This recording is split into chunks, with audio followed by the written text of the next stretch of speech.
Assalamualaikum warahmatullahi wabarakatuh. Jumpa lagi dengan saya Tutur Gebut Official, The Gebut Official. Selamat siang kawan-kawan. Kumaha wartosna, Daraman. Piye kabare Mas? Apik to? Primen kabare? Ya apa cak kabare cak? Apik ta? Geng-geng kabare. Apa rungana? Apa kareba? Apa kabar? Bagaimana kabarnya? Semoga kesehatan dan kebahagiaan selalu menemani hidup Anda. Baik kawan-kawan. Saya ucapkan terima kasih kepada Anda yang pertama kali menemukan video ini, yang baru pertama kali menemukan Tutur Gebut Official. Jangan lupa di subscribe, kemudian nyalakan loncengnya agar ketika Tutur Gebut Official, The Gebut Official mengupload video baru, Anda mendapatkan notifikasinya. Oke, saya ucapkan terima kasih pula kepada Anda yang selama ini support Tutur Gebut. Tetap support Tutur Gebut agar The Gebut Official selalu semangat mengupload video trending saat ini dengan penyampaian yang berbeda. Baik kan? Kondisi saat ini kita akan membahas tentang bahasa Indonesia dulu sekali, terus masa kemerdekaan, terus saat ini dan yang akan datang. Yang akan datang ini semakin membuat negara tetangga pening, makin membuat pening bahasa Indonesia yang jelas semakin mendunia, semakin baik. Namun sebelumnya kita akan membahas sebuah video, akan menonton video, maksudnya kita menonton video sebentar, nanti kita bahas, kita ulas sedikit-sedikit. Oke ya, kita simak videonya dulu. Keindonesiaan orang Indonesia itu ya, dibangun dari sebuah situasi ketika bangsa Indonesia ini menjadi bangsa terjajah. Kemudian yang kedua, keberagaman etnis dan bahasa yang ada di Indonesia ini luar biasa.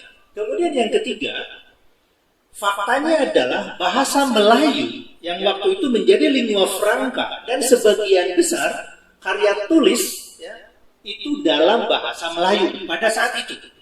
Kemudian yang keempat, pada tanggal 28 Oktober ya, tahun 1928 ada pernyataan bahwa yang namanya bahasa yang dipakai sebagai pergaulan, sebagai bahasa persatuan, sebagai bahasa yang dijunjung tinggi oleh para pemuda pejuang itu dinamai bahasa Indonesia.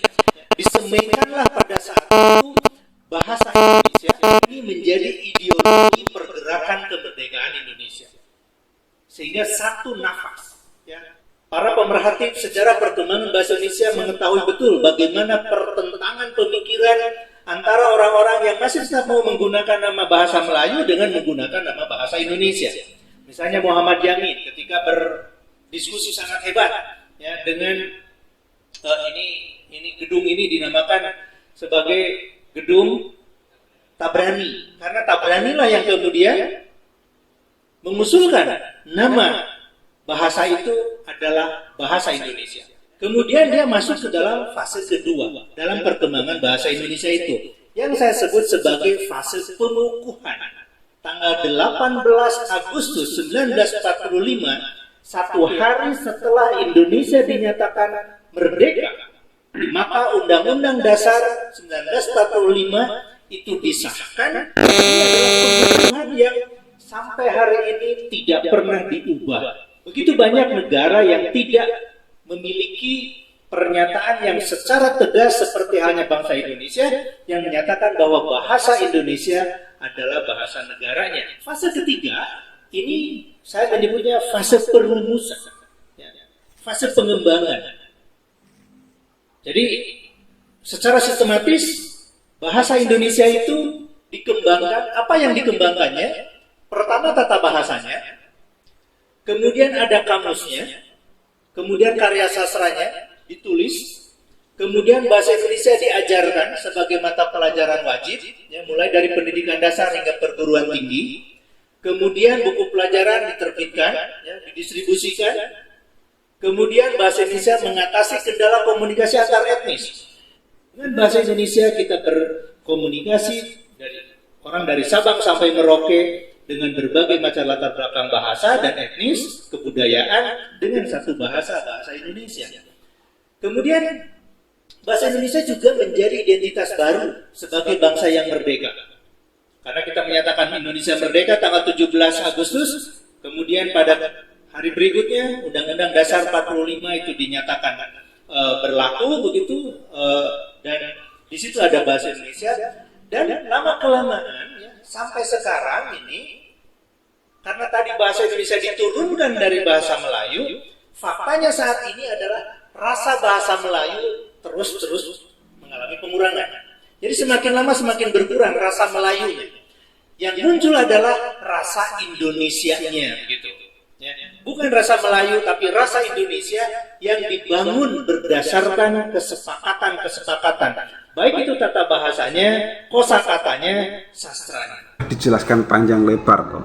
Sudah dijelaskan panjang lebar dari awal fase-fase bagaimana bahasa Indonesia itu berkembang dari tahun 1928, yaitu tentang Sumpah Pemuda ini.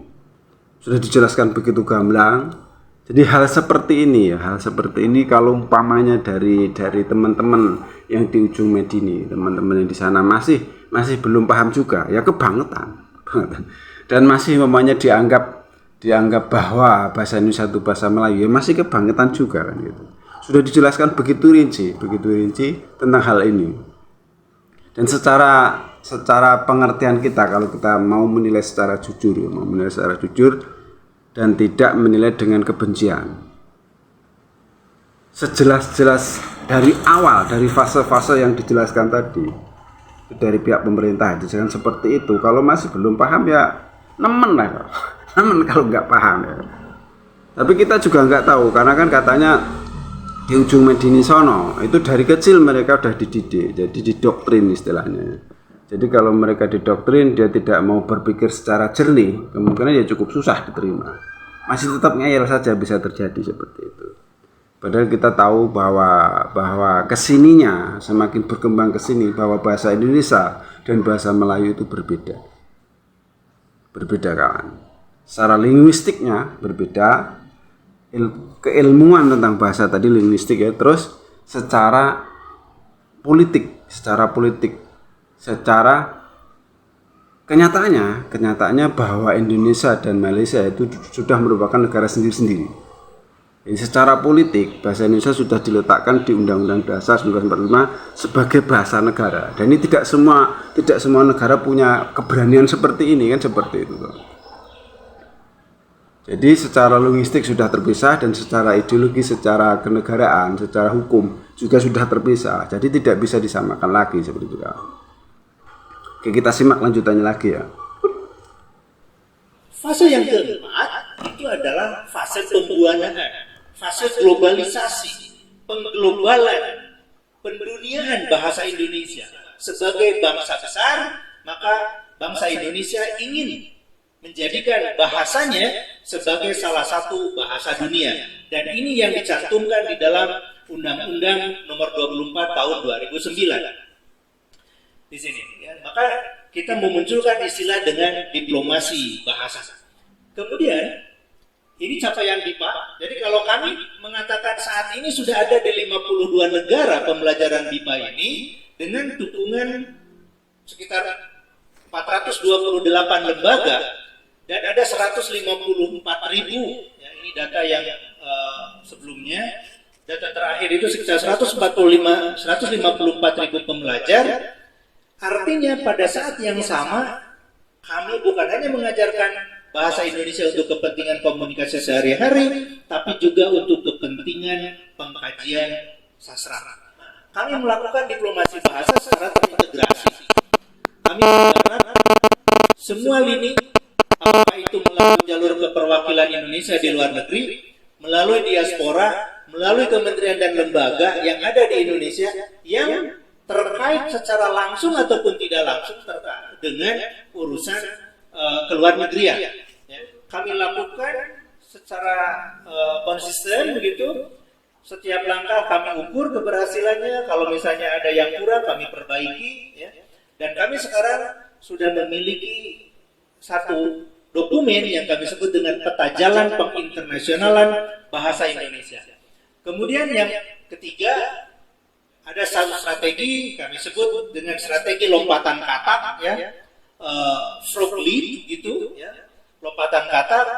Jadi kita bukan hanya bicara pada level kecil di Indonesia di ASEAN, ya, tapi kita juga melompat ke tataran dunia yang lebih luas, ya. Nah,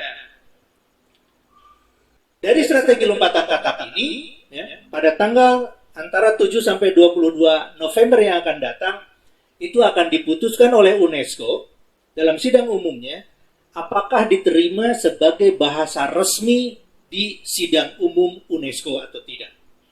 Nah, ini adalah strategi lompatan kata kita ke sana, ya, ke level dunia.